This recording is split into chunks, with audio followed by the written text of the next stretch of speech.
Hey, welcome in everybody to the Flagship Podcast. I'm Chip Brown of Horns247.com, joined as always by my esteemed colleague at Horns247.com, the one and only Eric Henry, proud Tampa Catholic graduate. And Eric, we're deep. We're deep into spring football now. We're heading into the closing stages of spring football. Most everyone else is done with spring football, but Texas will wrap things up on April 26th, which is, a little more than a week from today. Full disclosure, we're recording on Thursday, April 17th. Hope everyone had a good tax day. Hope everyone has a great Easter. And so we get into some spring football. We'll talk Texas baseball, which is now number one in the country, heading into this top 10 showdown this weekend at home at the Dish against Auburn.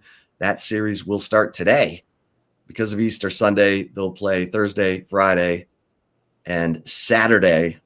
Thursday night's game at 7, Friday night's game at 6, Saturday's game at noon.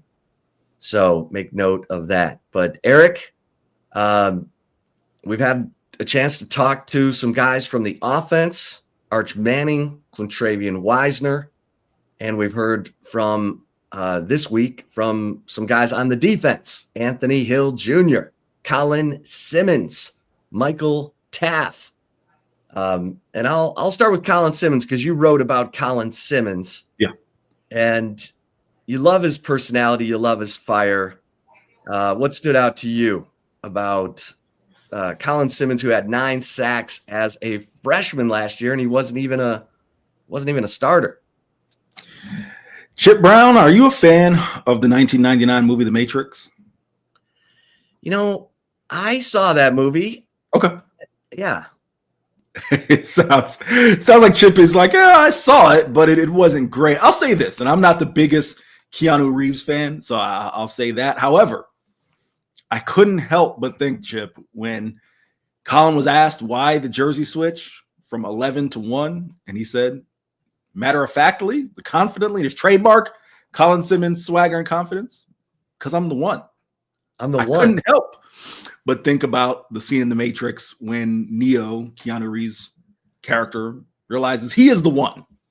Chip, there is something, I think, from an athlete's mentality. I am not ever claiming to be the level of athlete that Colin Simmons was, is, and will be, right? But when you realize, and in my case, it was realizing I was over my head at the Division II level in terms of competition, right?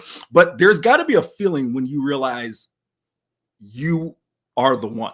You, in terms of talent, you are superior.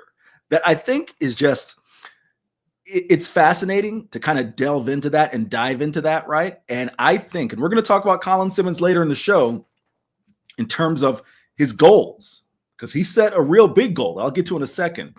But there's something about that I think is just freeing, right? Chip, I mean, sports in general, but I think football more than anything else is a sport that you can't be thinking, right? You got to go play, especially defense.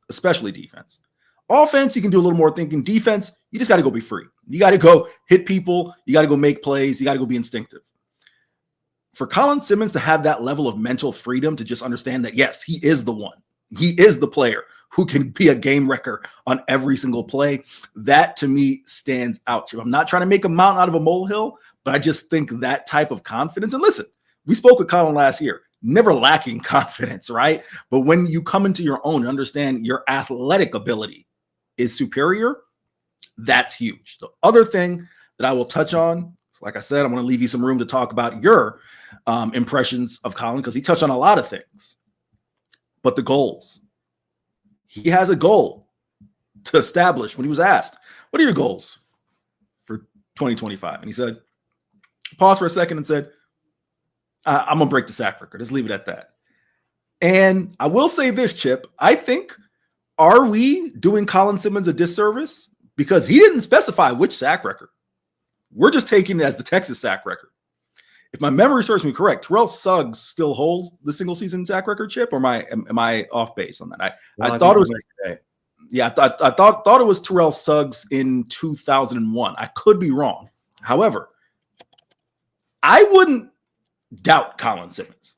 You're talking about someone with one of the quickest, if not the quickest, first step of any edge rusher in college football.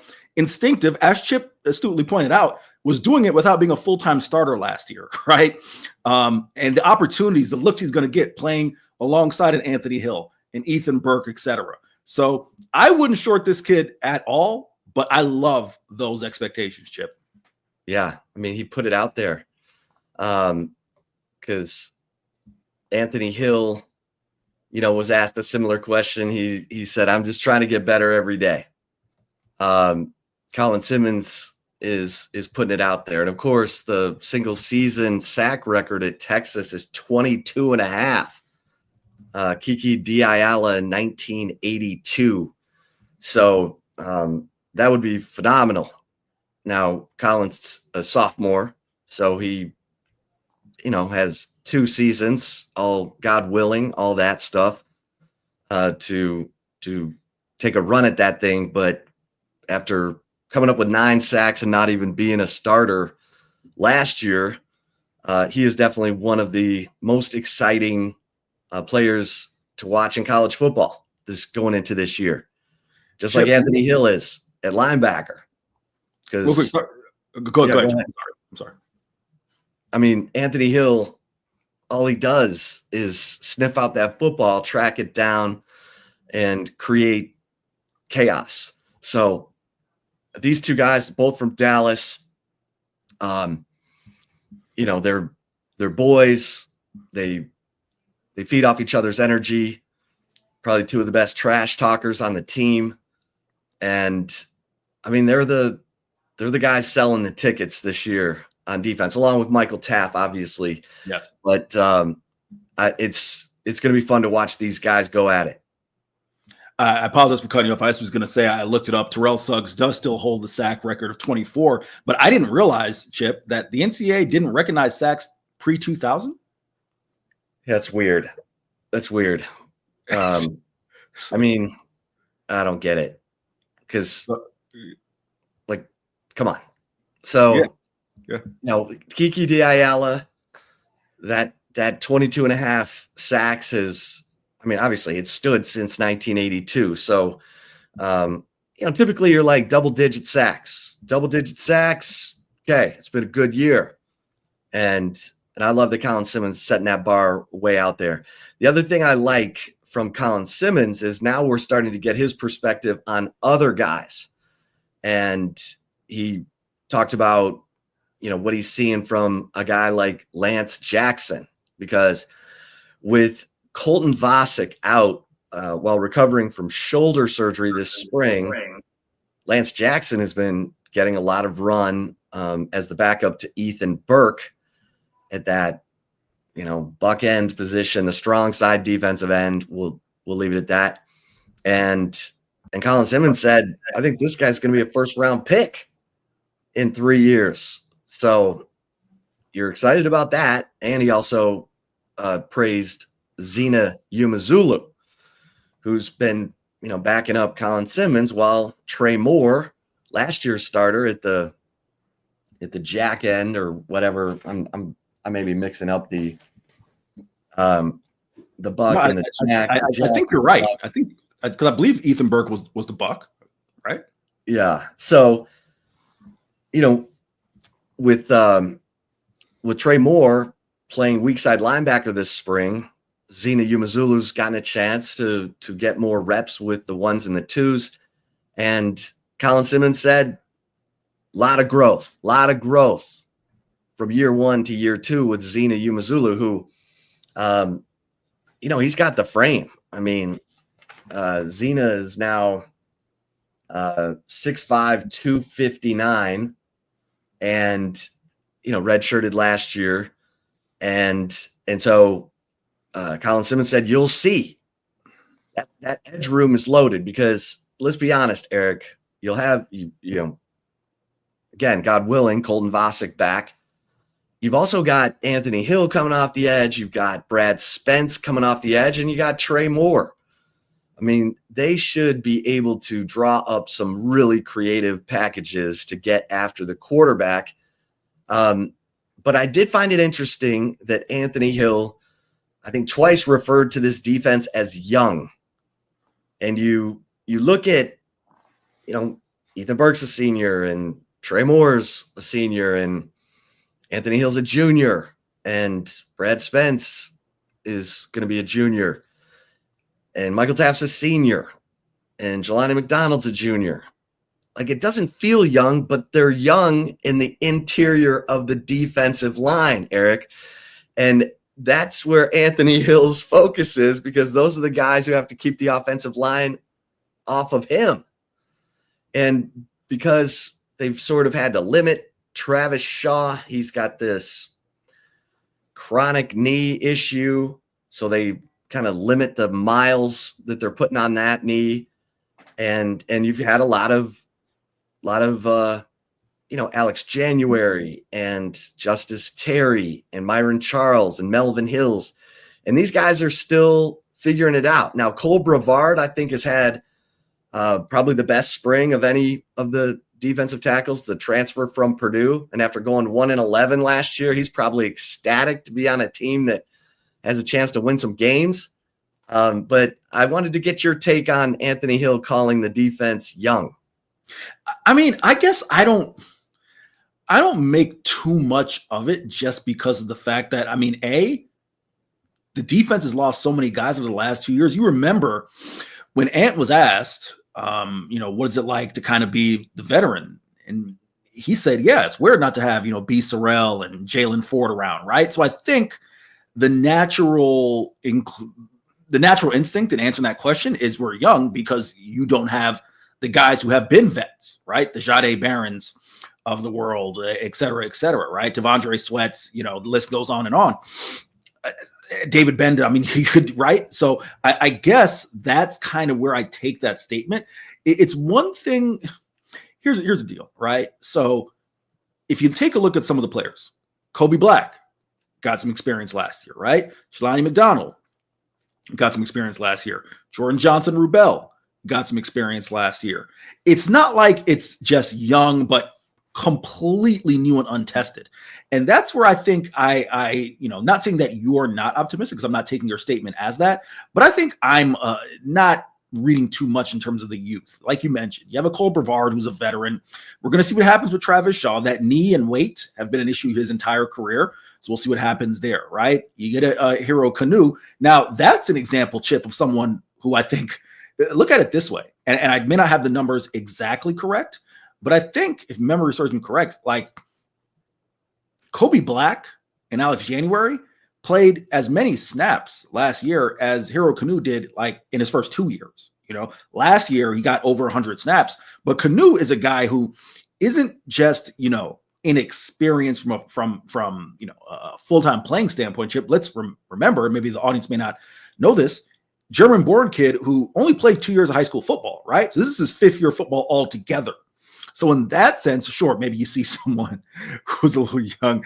As I look at the YouTube comments, the YouTube has been infiltrated, Chip. That's what happens when you do a live show here. But no, back to your point. Aggies love us. Hey, there you go.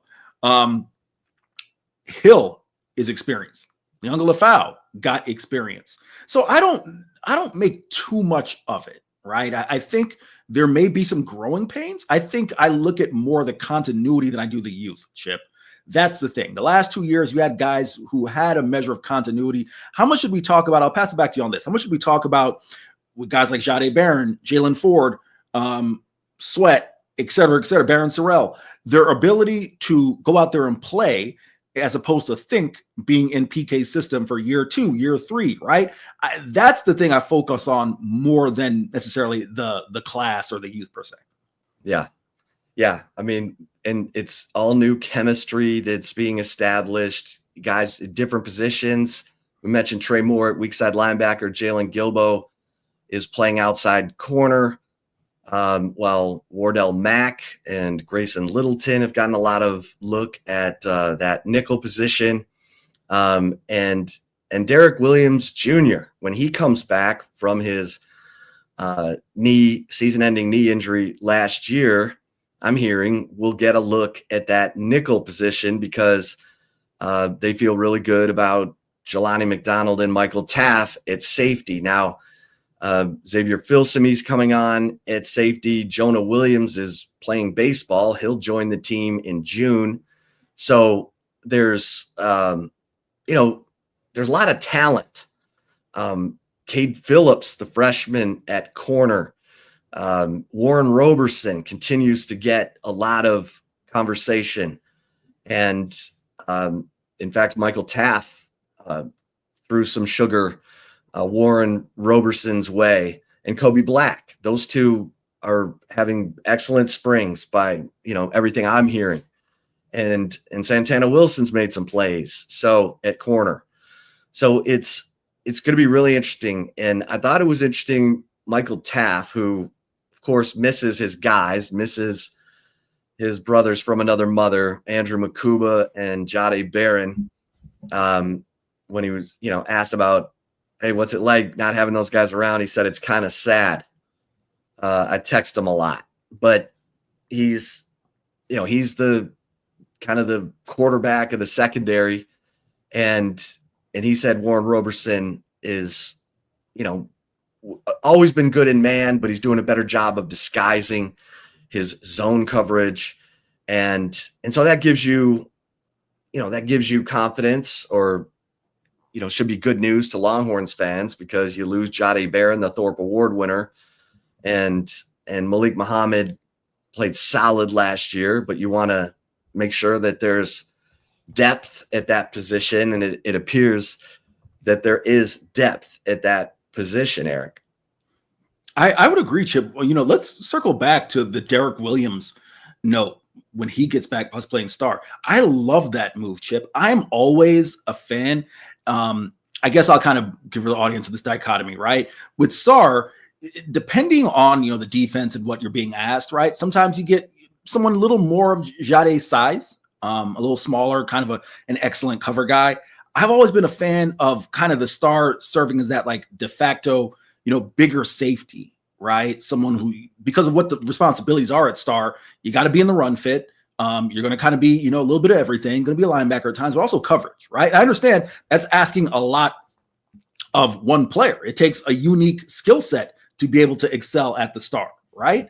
But I really, really like the idea of Derek Williams in the star, because he's shown the ability in coverage. Remember, Chip, was a true freshman year, 2023. He was one of the top, in terms of Pro Football Focus, graded safeties for Texas in pass coverage, right? Remember, that was the year with Williams and Jaron Thompson and Jalen Catalon, Keaton Crawford, et cetera, et cetera. So from a coverage standpoint, he can do it. You think D-Will has enough athleticism to kind of be able to flip his hips and turn if he is challenged in the slot, but also that size and physicality to play up in the box. I really, really like that. You talked about some of the young guys were mentioned, Grayson Littleton, et cetera. Kobe Black, right? Again, I know I talked about him before, but he's a guy who I really think has a high ceiling, and this could be his year.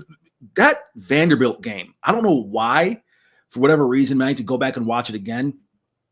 His ability to step in and play 13, 14, 15 snaps really stood out to me. I think because of the fact that, and Chip, you remember this because we were sitting right next to each other. My good buddy Chip Brown was a little annoyed at the decibel level of the speaker system at First Bank Stadium there in that open air press box. It was loud, folks. I'm not just picking on Chip. It was loud. It was well, and they play it so loud because it's not that big of a stadium. Or, yeah. But Chip is saying fans. No fans, et cetera, et cetera.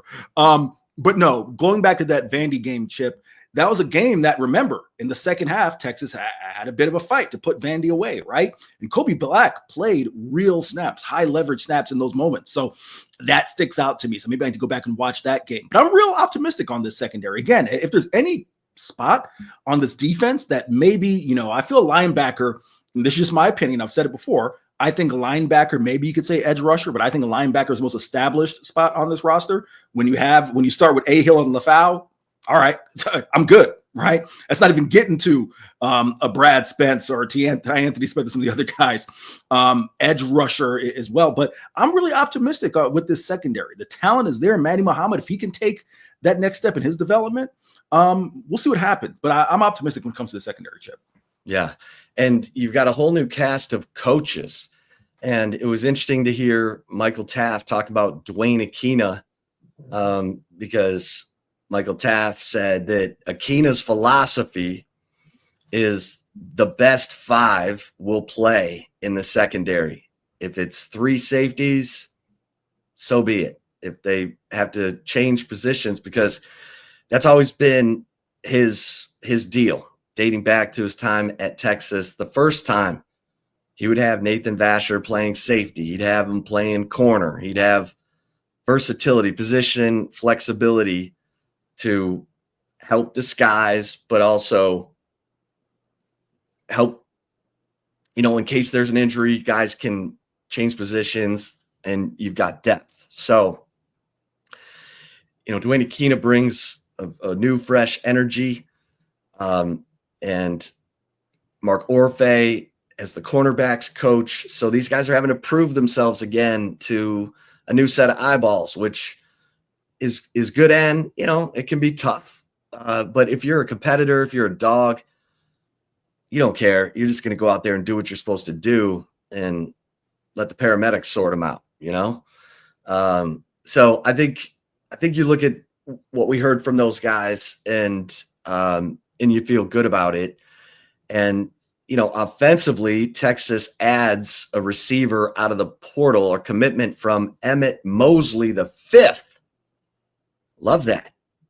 How many the 5ths do you see? We got Tommy Farmer, the 4th on the Texas baseball team. Now we got Emmett Mosley, the 5th, whose parents are like super athletes. His mom was the Heisman Trophy winner of college soccer at Notre Dame. So, I want to get your thoughts on Emmett Mosley, because people have asked me, who does he remind you of? And I said, he's a 6'2" version of Lil Jordan Humphrey in my mind, because he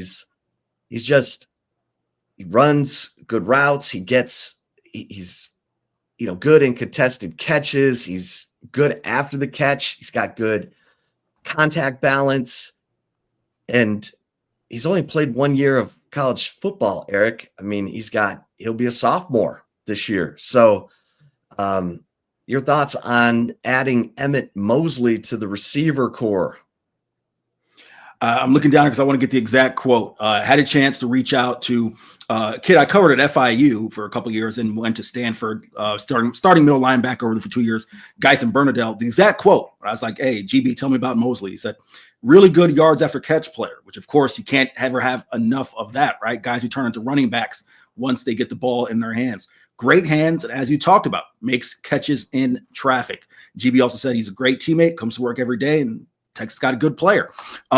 There's a perspective of someone who lined up with him last year, or lined up on the same team, I should say, last year. From just my research and kind of looking at him, I obviously didn't watch Lil Jordan Humphrey play, so I can't necessarily make that comparison, but I understand from the intangibles where you get that, right? Contested catches, that is going to be big. Also, I'm interested to see, for a guy who you talk about his size, runs good routes, he's going to play on the outside, right? You feel confident enough in saying that DeAndre Moore is going to play in the slot, right? I think, and this is just my opinion, Chip, not saying Demo can't shift outside, but he feels like a guy who's a little bit more locked into the slot than like an Emmett Mosley. And also, DeAndre Moore is established as a blocker, right? Something you really need out of your slot receiver. So that was another thing kind of establishing or looking to see where is he going to play in this offense. And lastly, how does he complement the guys, right? Ryan Wingo, I will say this till I am blue in the face. For everyone who kind of wonders, I'm not saying people around the 40 acres of Texas fans. I think the broader college football space wonder, Ryan Wingo, what do they have in there? If Ryan Wingo had the amount of targets that Ryan Williams and Jeremiah Smith had, his numbers would be pretty darn comparable. I actually wrote it in the piece back in January, I think I wrote that piece, right? So go check that out up on the website. Ryan Wingo is a stud. Ryan Wingo can get downfield. Ryan Wingo can run the entire route tree, can threaten the defense all three levels, right? Not that Emmett Mosley can't, but you need that guy, Chip. Like you would say this, and I'm not comparing Ryan Wingo's speed to Xavier Worthy, right? Different kind of games. However, you need the nice complement to your other receiver, right? And in my mind, Emmett Mosley, from what I've seen and in talking with people who played with him, say that he essentially, in essence, is going to be that right complement in this offense, Chip. Yeah, and Emmett Mosley, I'm looking at his PFF grades. His blocking grades went up as the season went on. Remember, he played as a freshman, caught 48 passes, had 5 touchdowns. So he's had success already, tasted that success already, and is a guy who, like we said, comes from really good stock. His parents are both big time athletes, 6 touchdown catches. And so, I like this. This is not a break the bank NIL guy either. And I think Texas deserves some credit for that. I think they've done a good job of finding guys in the portal who are not break the bank guys, who are hungry to come in and win. And they did it last year at the defensive tackle position with Jermaine Lole and Bill Norton. Those guys turned out to be just what Texas needed. They were not break the bank NIL guys. And Emmett Mosley, because of the coaching dismissal at Stanford, was allowed 30 days in the portal. That's why he was, committing to Texas ahead of the portal opening. And I think this is a solid pickup. Eric, I don't know how much we want to talk about the tight end position. It looks like there's, possibly going to be some reinforcements coming in at tight end. And, you've had Emery Winston have a really good spring as a freshman, the 6'1", 246-pound recruit who is the second lowest rated recruit in the class, kind of echoing Gunnar Helm's path. But man, Emery Winston, this guy is a dog. I mean, he comes to work. He loves contact. He loves to block. He's got great hands. He's got good contact balance. So, Spencer Shannon, we know, good blocker. Jordan Washington out with the collarbone injury. And then here comes Emery Winston, who's getting reps with the 1s and the 2s. And I was told might be the most consistent tight end Texas has had all spring. So your thoughts on that position?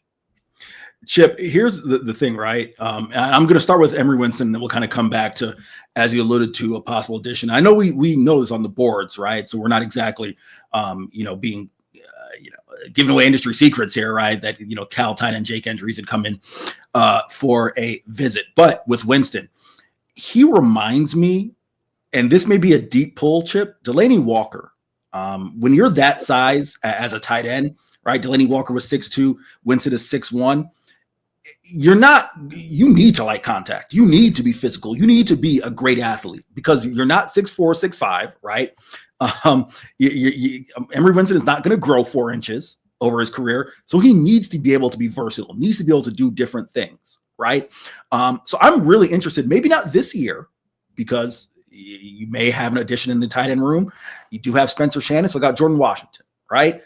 But I think eventually there's going to be a real unique role in this offense for Emery Winston. And a guy like Steve Sarkisian, you just give him more versatility, more pieces to be like a little, kind of the chess master, put guys in different spots. I think that's big, right? So really it's encouraging. Maybe I'm a little close to the situation because I know some friends of mine who cover UCF, so that UCF was one of the schools that offered him, was really, really targeting him, felt like they had a really good shot at him. Of course, Emery stuck to his Texas commitment there. Some of the people at UCF thought, it could be enticed by getting immediate playing time, right? Something you probably won't get here at Texas. So yeah, all good stuff there, but Delaney Walker's the comp on him. If you're going to be a 6', 6'1" tight end, 245, you need to be versatile. Delaney Walker is a 4'4" guy. I don't know if Emery is that, but you got to be super athletic. Super real quick, Chip, on injuries. Chad Endries, Cal tight end, is visiting Texas, and they're high on him. I went ahead and just spoke with a couple people who can provide a little context, put it to you that way. A little background on injuries. A 2-year starter at Cal, his first year, actually former walk-on, Chip, who wasn't offered by a ton of power schools. You take a look at his recruiting list. It's a lot of FCS schools, a couple, I think 1 or 2 G5s, a couple service academies, was not recruited highly, but has worked his way into a really solid player. Year 1 at Cal, he played in Jake Spavital's offense. So I will give a quick shout out to buddy of mine, Brady McBride, played quarterback at Texas State for 2 years under Jake Spavital. I just went ahead and asked Brady, hey, what was Spav's kind of deal with the tight ends? How do you use them? And I'm telling you right now, sounds like another Gunnar Helm. I'm just telling in terms of the things that Jake Spavital did at Texas State and at Cal. And if you pair them with Jake Endries' numbers, they all line up, right? Owning the middle of the field. Being able to, run those shallow crosses, right? Giving a safety blanket for your quarterback. That's something that I think is huge. Chip, I don't want to psychoanalyze the come on, I'm having a brain fart here, Chip. Come on. Amari Niblack. There we go. I don't want to psychoanalyze the Amari Niblack situation. However, if you look at what Amari Niblack did at Alabama, which in essence was be a big receiver, and then you look at what Jake Endries did at Cal, which is kind of yes, they still used him in the slot, right? Because that was a bit more of a wide open offense. But the way he operated, he didn't catch any passes, didn't have any targets, Chip, that traveled more than 19 yards in the air per Pro Football Focus.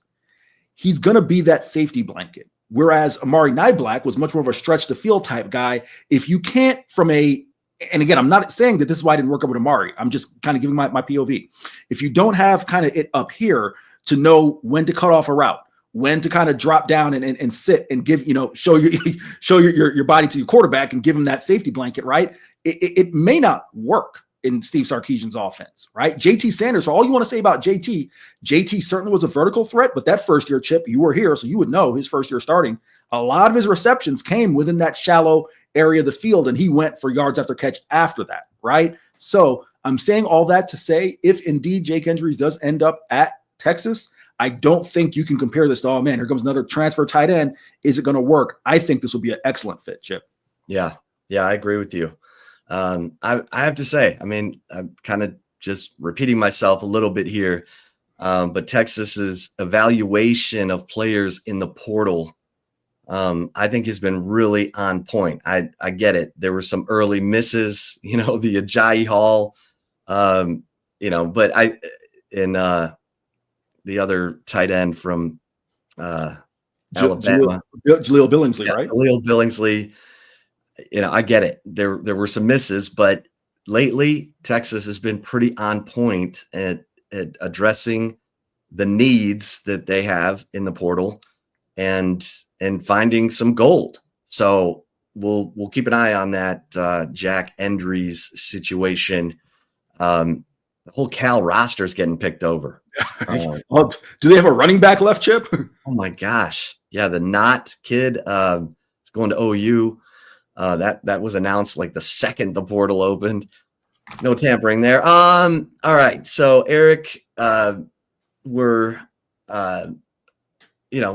got a couple other things to talk about, but what in your mind, as we head into the final week of spring football, what are the top storylines right now?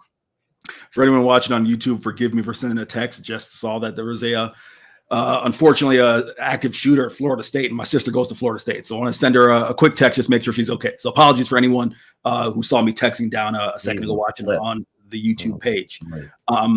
In terms of, going forward, and Chip, your question was in relation to, kind of needs going forward in with the roster, correct? Yeah, and just top storylines in general heading into the final week of spring. I still, Chip, call me, I'm not trying to be an alarmist. I am going to harp on QB2 until Arch Manning plays 17 games, okay? Because then you don't got to worry about it, right? I'm still going to keep an eye on that because, again, we know that, and CB, our guy, Chris Bennett, appreciate you rocking with us. CB will drop the list again of all the years that Texas has not been able to play just one quarterback. So that certainly is something I will keep an eye in terms of a storyline. Another thing, Chip, I mean, I guess, offensive line, it always, gets a little overshadowed by some of the, bigger spots.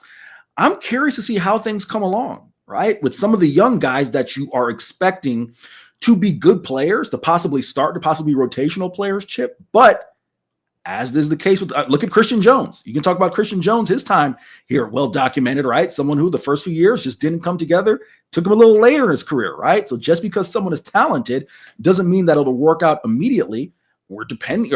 Texas is depending on young guys like Brandon Baker and Trevor Gooseby and others, right? So those are two things, Chip, that instantly come to mind just in terms of storylines for the rest of spring. And I guess if I throw one more, Texas has been selective in the portal.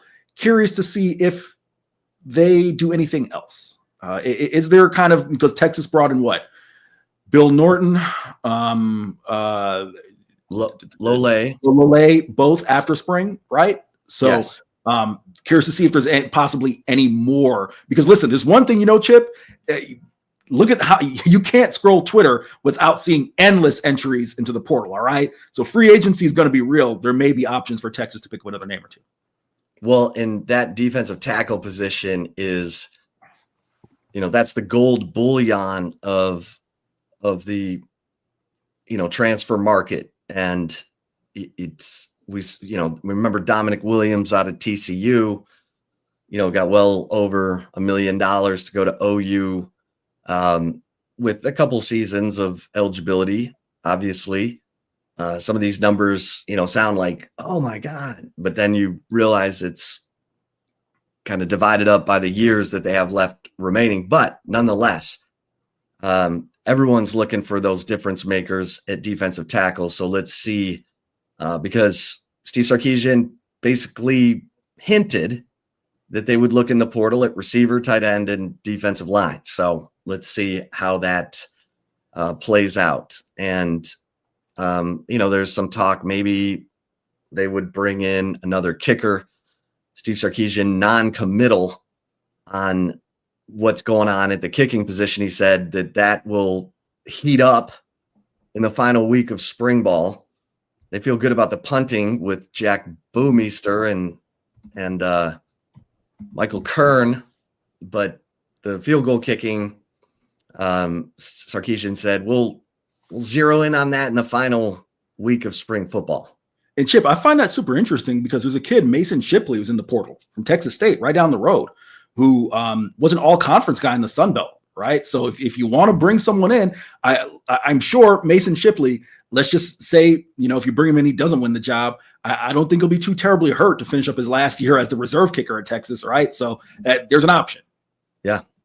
Yeah, and in the return game, I'm hearing good things about Ryan Niblett. So we'll see how that develops. Obviously, you've got Aaron Butler as well, and Cade Phillips, the freshman. I think has been getting some looks at the return game as well. Special teams took a step back last year. Jeff Banks saying, "Hey, we lost a lot of studs. We lost Xavier Worthy. We lost, guys who had been holding down Jordan Whittington. We lost guys who were solid for us in special teams. Had to break in some new guys.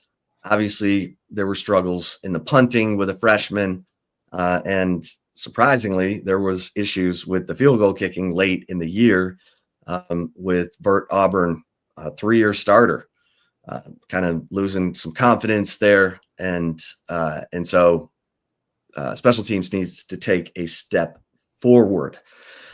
Next Saturday, a week from Saturday, the Fan Appreciation Day. So they're timing everything around the Texas A&M baseball series, Eric. They want the fans down there for Fan Appreciation Day, and then, hey, go across the street, check out some Texas A&M baseball. So as we segue into Texas baseball, They take 2 of 3 at Kentucky. They lose a 15-inning game that ended in a walk-off on a fielding miscue, a throw to first base that goes into right field, and Kentucky wins it 5-4. But Texas bounces back thanks to rubber-armed Ruger Riojas going deep into that game as the starter and then handing the ball to Grayson Saunier to finish it off. Yeah. So encouraging for the bullpen, because you saw good performances from Grayson Saunier, Aiden Moffitt, the LSU transfer, even Thomas Burns, who ended up getting tagged with the loss. He pitched 4 innings of really good relief. So there were some positives. Obviously, my man Dylan, the praying mantis Volantis, got hit for a home run in the bottom of the 9th. It happens. He turned right around and retired the remaining guys in that inning. But Ethan Mendoza, their star second baseman who leads the team in hitting at 363, injures his shoulder diving for a ball on Sunday, Eric, and now he is day-to-day going into this series with number 8 Auburn. Your thoughts? I'll start there with Ethan Mendoza.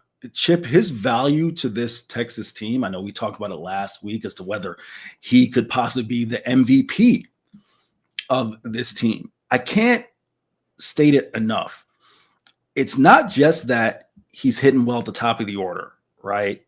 Because guys, when Max Blue was healthy, opportunity to drive him in. Will Gasparino, Rylan Galvan, Jalen Flores. It's also, if they can get that back half of the lineup, and that's where the injuries start to add up, right? Because, you have to start playing around your lineups, put people in different spots. But they felt like right before, I'd say, the Ballou injury, that Texas was starting to get some production out of those 7, 8, 9 guys. You saw Will Gasparino around there about 6th, 7th at times. You saw Tommy Farmer, Easton Winfield, has been kind of platooning in there. You saw him start to pick things up a little bit, right? Having Mendoza, if you get people on base, he can drive him in, right? As he has done, Chip, driving runs in bunches. So that's kind of where it's a double whammy there in terms of that loss. Jim Schlossnagel said on AM 1300, right after yours truly appearance at 7:34, cheap plug there, Thursdays. Jim Schlossnagel said on the morning show that Ethan Mendoza is day-to-day. They're hopeful they'll get him back for the latter half of the series, Chip. So we'll see if that's Friday or Saturday. As you mentioned, of course, it's a Thursday, Friday, Saturday with Easter Sunday. So the positive is that it doesn't seem to be an extended thing. Right. And I would even say, Chip, listen, you don't never want to lose a series, but if I got to get that guy right and sit him, I'll do that for this weekend and get him right for the rest of the season for Texas. The other thing I'll just say in terms of, you talked about a lot of the pitchers, man, Chip, has Max Wiener missed on anybody this year? I mean, my goodness, right? Ruger Riojas is a kid who had, I believe, if memory serves me correct, 1 or 2 starts over his time at UTSA, primarily a reliever, ends up being a diamond in the rough in terms of, how well he comes in and pitched out of the bullpen. And then it looks like they find their Sunday starter, right? Because of how well he's pitching over the last few Sundays. So Max Wiener doesn't miss there, in terms of the recruitment. You can talk about Dylan Volantis, some of the other guys they brought in. So, I mean, just tremendous eye for talent from the man himself to say they don't have starters and relievers, Chip. They got outgetters. Yeah. Cade Bing, the Binger. Yeah. Finally got a decision. The guy earlier in the year had 5 innings of perfect relief. And as soon as he goes out of the game, all hell breaks loose. Texas ends up losing that game. And no decision. And so on Tuesday night, the 12-4 victory over UT Rio Grande Valley, which was a really cool situation because you had Rylan Galvan, who was born 2 minutes before his twin brother, Renee, going up against each other.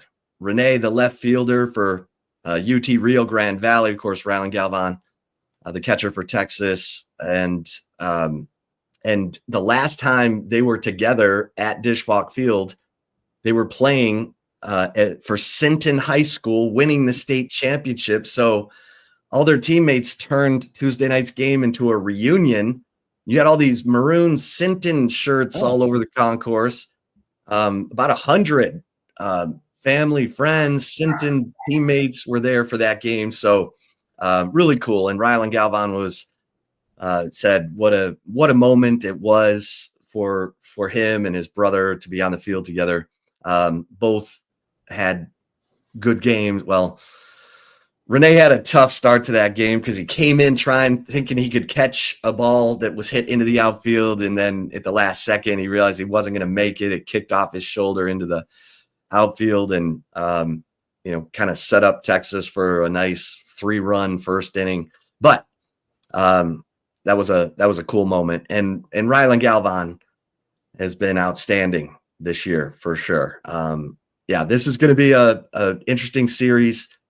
Eric, I mean, the pitching for Texas is the key. It's been the key. They're number 1 in the ERA in the SEC. Auburn comes in 10th in ERA, but Auburn is one of the best hitting teams in the SEC.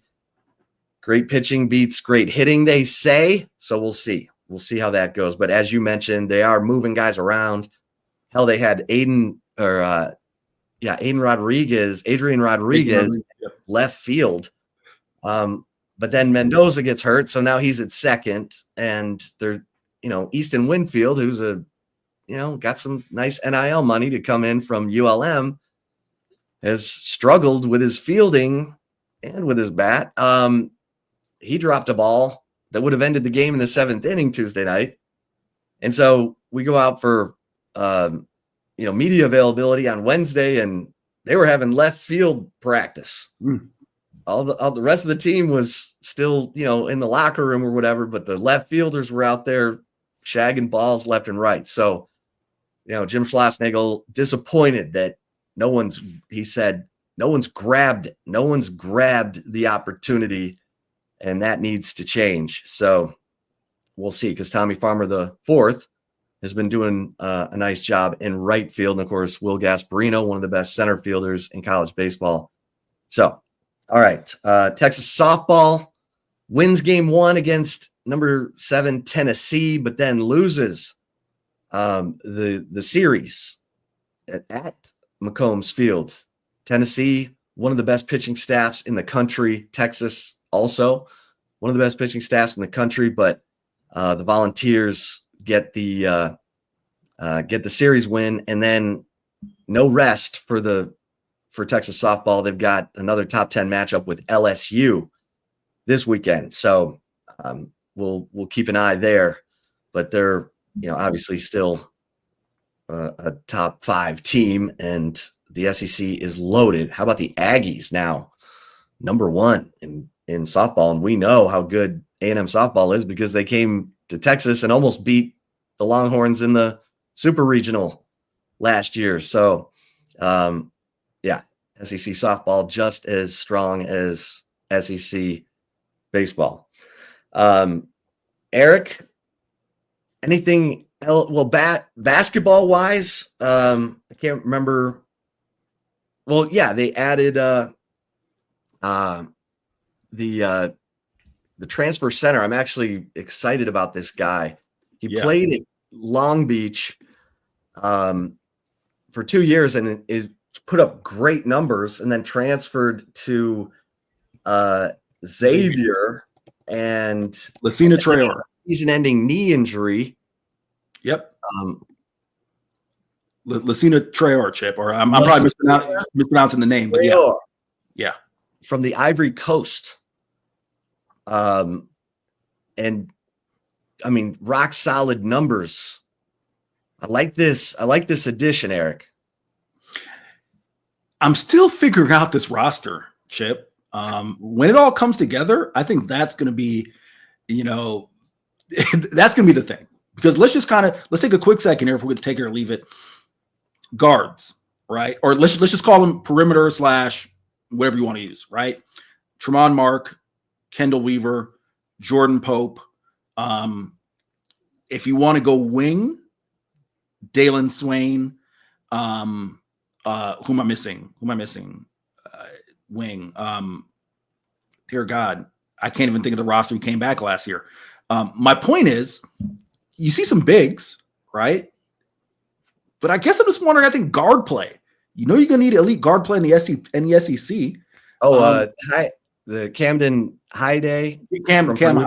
Right. You brought him back as well. So I'm just trying to figure out the makeup of this roster, Chip. I mean, do you see it the same way, that it seems a little curious at this point? And maybe that's not by fault of Sean Miller, by virtue of when he got the job and the fact that you weren't going to be able to recruit out of high school and you're going to have to portal this thing.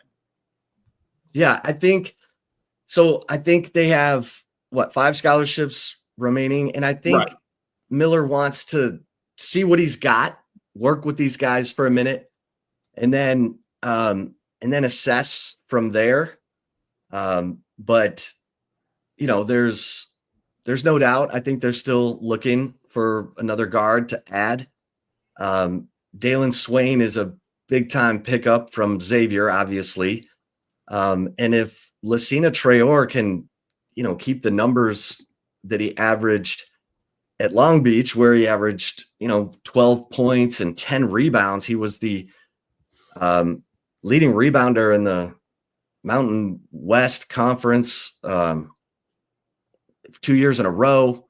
He shoots it at a high percentage because he's 6'10", and most of his buckets are coming near the basket, but he's tough too. I like that. And then, the Camden High Day kid from Purdue, he can shoot it. So, it's Kendall Weaver, Tremont Mark. You add it all together, and I think Sean Miller will get the most out of it. Sure. I mean, that's what he's done. So I'm kind of excited. I'm kind of excited about what Sean Miller's putting together, but he's not done. So a little bit of an incomplete picture there, but some good pieces being added, I believe. And Vic Schaefer has added a couple of bigs. Brianna Cunningham from Arizona is the one that has the experience. He added a Swedish gal who's 6'6" from Florida Atlantic. Considering he has Kyla Oldacre and Bree Cunningham coming in from Arizona, who's 6'4", to take over for Taylor Jones. That's good news to have that kind of depth and size inside. We know Vic values that very much. So, and they brought in Gianna Neepkins, who is just an amazing shooter from Utah, for a visit. Now, Neepkins, who shoots the 3 at well over 40%, and she shoots a bunch of them, visited OU. She's also scheduled to visit South Carolina and UCLA. So we'll keep you posted on that, because and by adding Neepkins, that would be huge to kind of space the floor for Maddie Booker and everybody else. But Eric, you ready for some take it or leave it? I'm ready, Chip. All right. Everybody's favorite part of the show, where Eric and I go 3 rounds and ask each other, you taking or leaving? Who's serving first? Chip Brown, you are serving first. Okay. Colin Simmons will break Texas's single season sack record of 22.5. Eric, take it or leave it? Chip, remind me, the gentleman who holds the name, I'm forgetting his name. Kiki Diayala. Who wore my least favorite number in football, 31. I don't know why I hate that number so much. It just doesn't look right.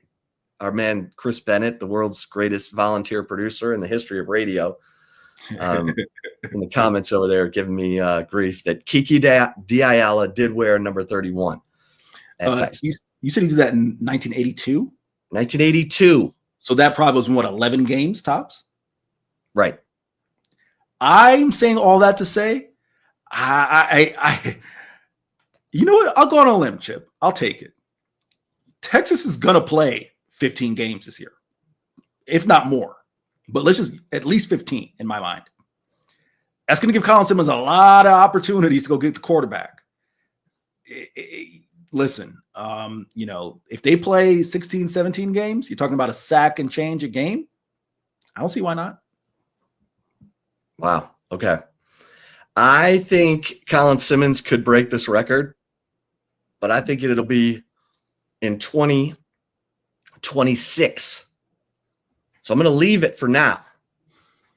But 2026, let's revisit this, because 22.5 is a ton of sacks. But he did have 9 sacks and he wasn't even the starter. So it's something that it's kind of telling that we're even having a conversation about it. Considering Texas didn't have a double-digit sacker since Sam Acho was on the team. So, all right. Eric's taking it. I'm leaving it. Take it or leave it. Number 2, Chip Brown, Stanford transfer receiver. Emmett Mosley is exactly what Texas needed in the portal at wide receiver. Take it or leave it. Yeah, I don't know if he's exactly what they needed, but I think he's a plus addition. I think he's instant impact. The fact that he caught 48 balls as a freshman at Stanford, 6 touchdowns. The kid is a football player. His mom was the Heisman winner of soccer when she was at Notre Dame. His dad was a stud athlete at Notre Dame as well. Love that he's the 5th, because you don't have a lot of 5ths around. But yeah, he's a possession guy. He's tough. He's going to catch the ball over the middle.